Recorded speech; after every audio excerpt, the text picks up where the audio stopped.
Welcome to Pindar Poetry. We hope you learned something new.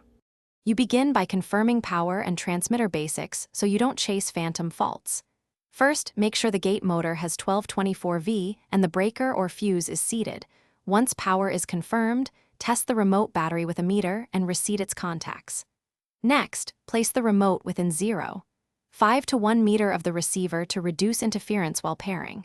While you do that, visually inspect antenna wiring. A loose coax or broken lead is a common reason pairing fails.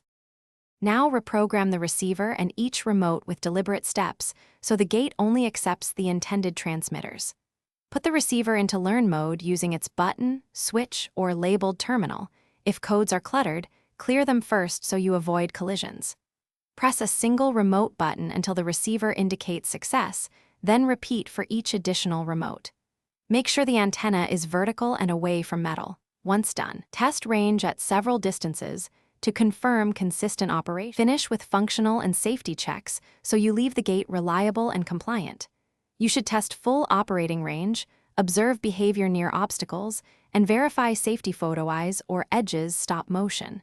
Adjust limit switches if motion cuts out early. Lubricate tracks and hinges yearly to reduce strain on the motor.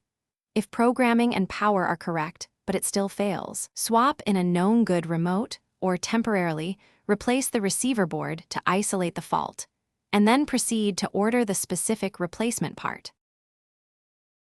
Thanks for watching. Consider subscribing if we helped you.